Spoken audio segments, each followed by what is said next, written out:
For boxing's undisputed king, Saul Canelo Alvarez, one shadow looms wider than all others. David Benavidez, the Mexican monster, has been relentless, vociferous, and straightforward in expressing his willingness to fight Canelo and his belief that the champion is purposefully avoiding him. And, as the boxing world analyzes the risks, one of the sport's brightest brains, Max Kellerman, has cut through the clutter. This isn't just another prospective fight. It's about legacy, and Kellerman is about to disclose why the battle that everyone thinks is Canelo's biggest fear is actually the route to his boxing greatness. Canelo Alvarez is more than just a champion. He is a phenomenon. He is the authentic Mexican golden boy. Deck is usually stacked in his favor.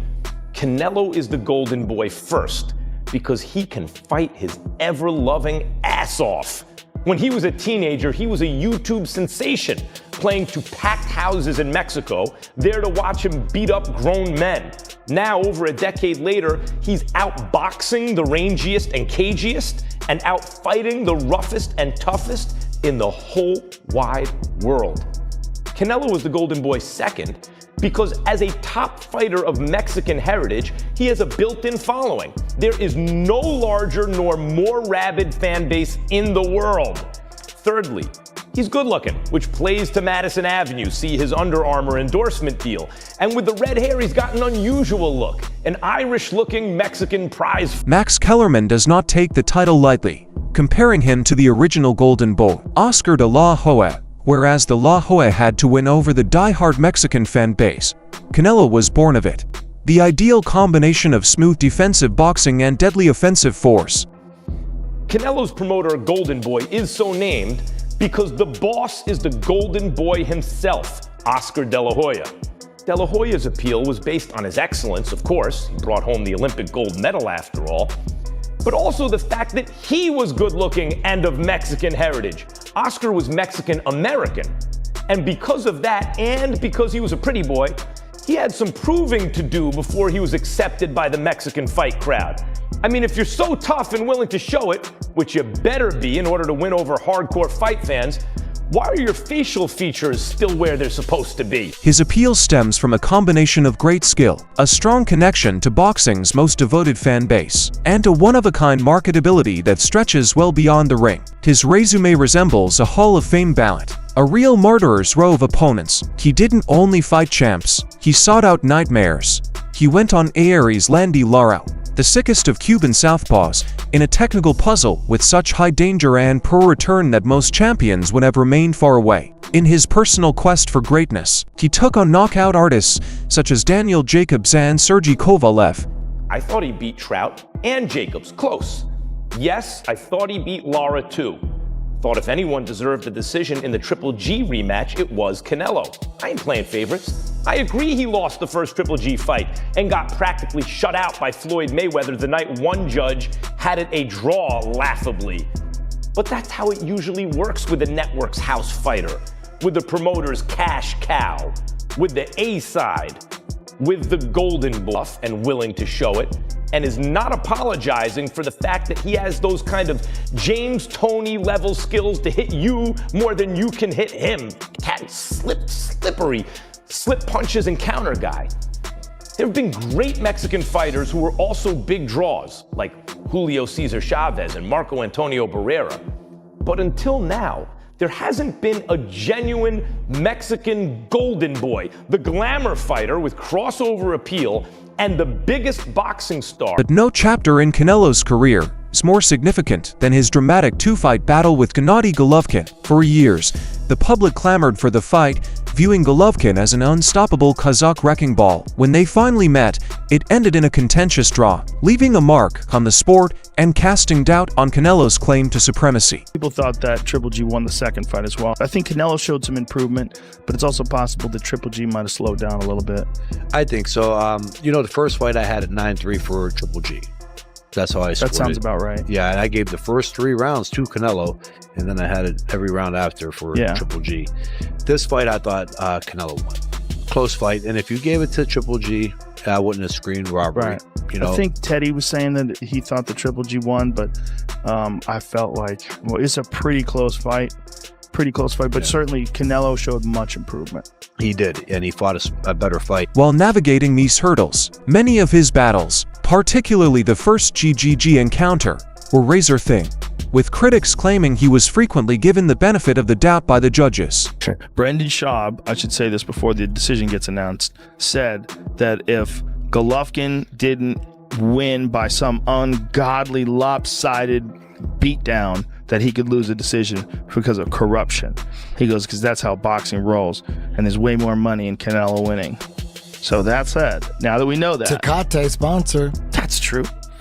Well, apparently the audience is like half Mexican. He's a superstar in Mexico. Just a superstar. Who are you talking about? Canelo. Oh, yeah. So let's see if Brendan Schaub predicted this correctly, because we think it has to be Golovkin. The unofficial scorecard guy had it for Golovkin by several rounds. We think it was Golovkin clearly, although Canelo fought a great fight. Canelo, stung by the criticism, went above and above in the rematch. He transformed his entire nature. He walked along the corridor.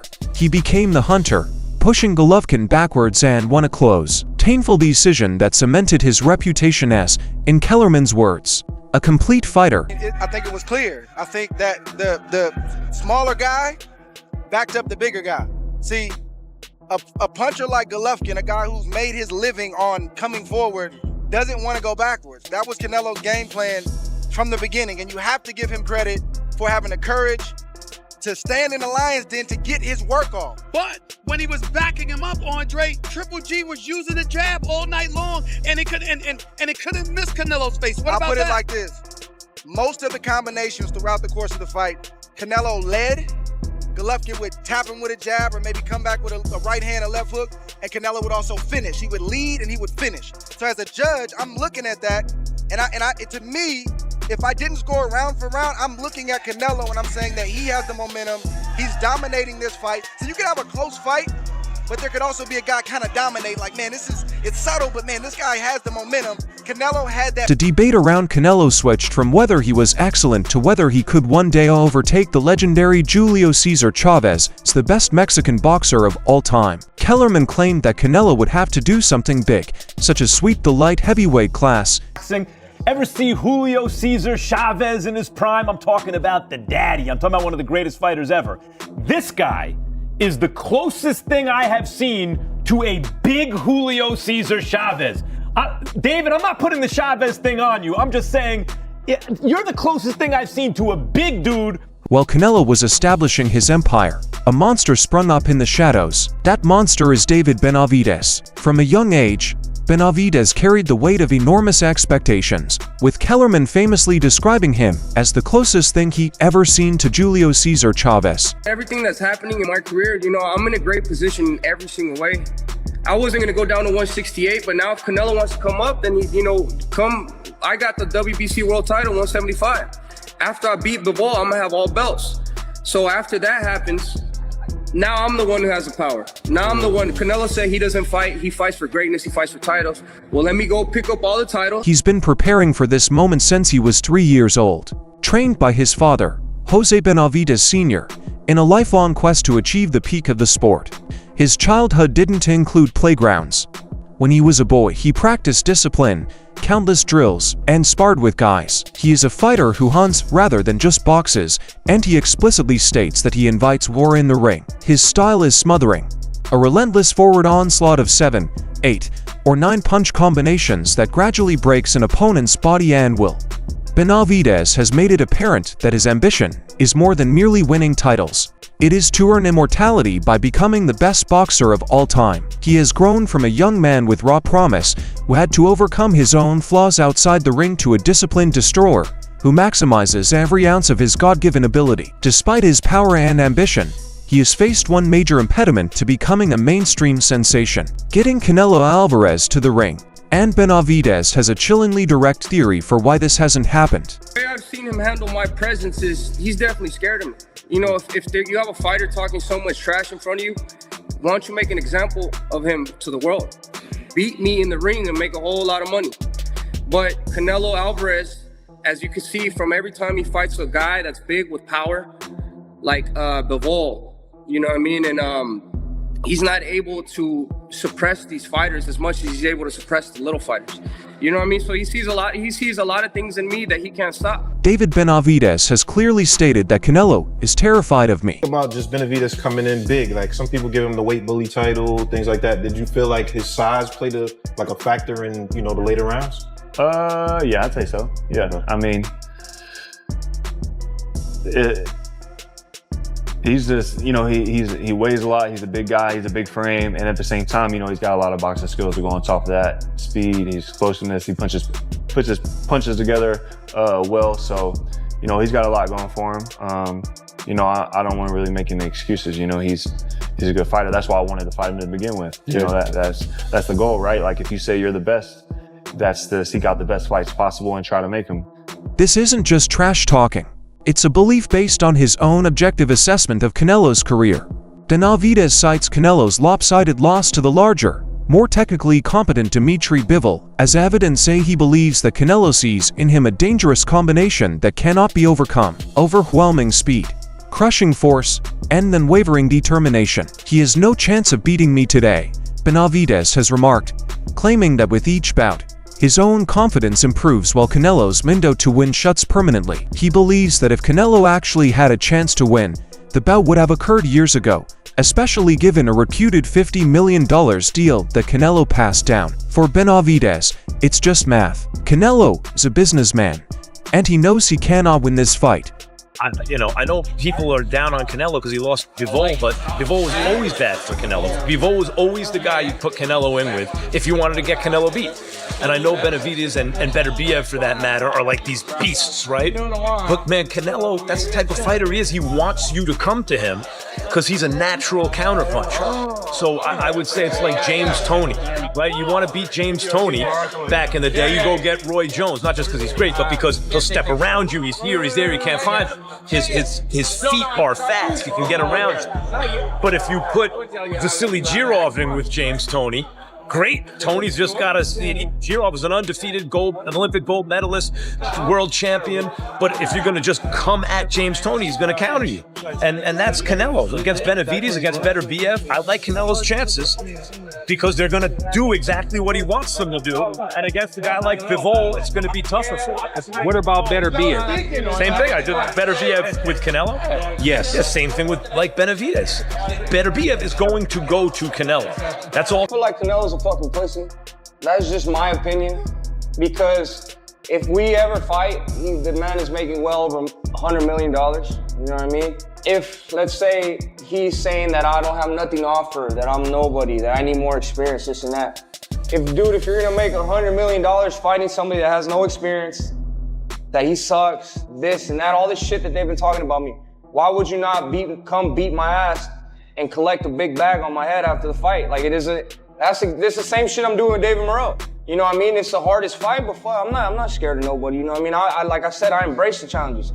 So for Canelo and his fans saying that I don't bring nothing to the table, I don't do this, I don't do that, man, they're all scared, just like how he's scared. You know what I mean? And if he wants to come prove that I ain't shit, come prove it in front of everybody. It's that easy. But here's Kellerman's great counterintuitive explanation, which dramatically changes the game. He believes a bout with Benavidez would be a sure spectacle, complete with fireworks and, shockingly, a fantastic stylistically matchup for Canelo. Kellerman explains the principles of boxing science. At his foundation, Canelo is a brilliant counterpuncher in the mold of James Toney, a defensive magician who exploits his opponent's aggression. His entire game is based on drawing opponents in, having them miss by inches, and punishing them with devastating, accurate punches to the head or body. Fighters who are mobile, refuse to engage, and remain on the sidelines, such as Bivol or Floyd Mayweather, have historically caused him problems because they deny him the dance he desires to lead. I'm not saying who necessarily wins, but that's fastball pitcher against fastball hitter. There's nothing cute there. One guy just wants you to stay there so he can come to you and do what he wants to do, and the other guy just wants you to come to him so he can do what he needs to do. Canelo just wants you to come to him. Oh, I got you now. And Beterbiev just wants you to stay right there. I'm going to come and get you. That's country harbor. But Benavidez accomplishes exactly what Canelo requests. He comes forward. He brings the fight. Kellerman even stated that Canelo would be a strong contender against a feared champion like Artur Beterbiev for the same reason. These aggressive fighters play exactly into Canelo's strengths. He likens it to a fastball pitcher versus a fastball hitter. A great fastball hitter isn't afraid of a pitch traveling at 100 miles per hour. He craves it. That's Canelo versus a pressure fighter. In this circumstance, Canelo is able to ground his feet, roll with the strikes, and unleash the devastating counter-punching arsenal that has made him a legend. It's a stunning revelation that implies this isn't a case of fear, but rather a calculated, winnable risk Canelo has yet to take. Boxing Doctor News. Breaking news in the boxing world. Canelo Alvarez, the Mexican superstar, is out of the ring until mid-2026. Why? Elbow surgery after his loss to Terence Crawford. That's right, no fights for Canelo until at least April, maybe even September next year. But here's the real question. Is Canelo done? Some say he's been on the decline since 2022.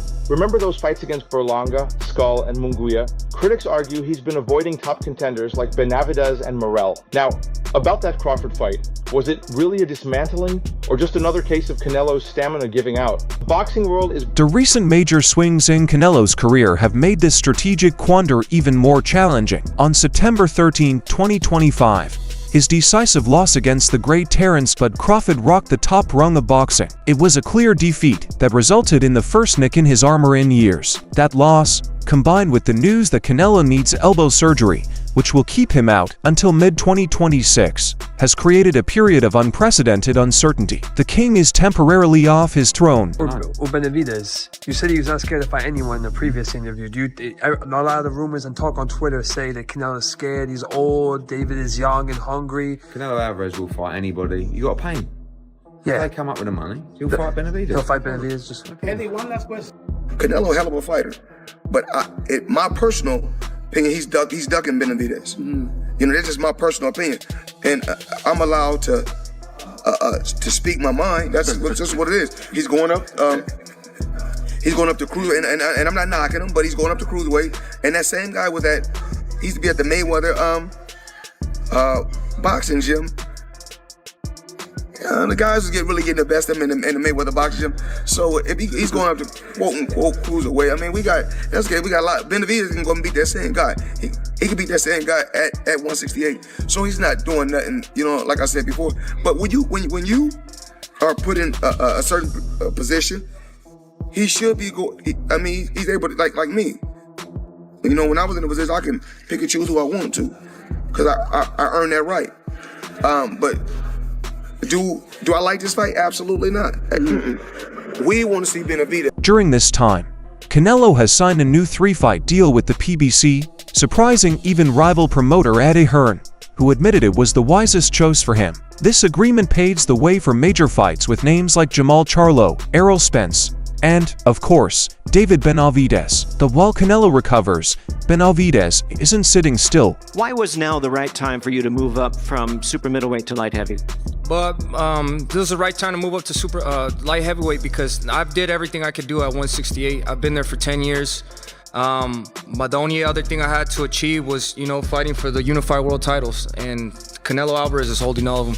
So he doesn't want to give me the fight. You know, I've been mandatory for the past 3 years. I've done everything I could do to get that fight. I still haven't got it, so I'm not gonna wait around for nobody. I'm gonna go and make my own lane at 175, and that's exactly what I'm doing. My goal is to become unified world champion at 175, and just reign there, and then maybe go up to cruiserweight. You know, so I still have a lot to grow. You know, I'm 27 years old, so I'm still doing a lot in this sport. So I just want to accomplish. Recognizing that waiting for Canelo is pointless, Benavidez has executed a daring strategic power play. He has openly stated his disinterest in the 168-pound division, noting that he lost interest in it a long time ago and is now focusing on the Sharks in the 175, or light heavyweight, division. Which one's more of the fight? I know Dimitri Bivol more than Beterbiev, but I think Dimitri Bivol just put the game plan out how to beat Beterbiev. But both of them, I have to be at the top of my game. Training camp has to be the hardest training camp I've ever been through to win those fights. Both of them. A more like a barn burner fight would be me and Beterbiev. The fights like that, people, I got a lot of power. You got to use movement. So I think that would show a different aspect in my game. But I'm 100% confident I beat both those guys. It's not going to be easy at all, but this is what we're here for. In an incredible turn of events, he is actively aggressively pursuing legends such as Artur Beterbiev and Dimitri Bivol.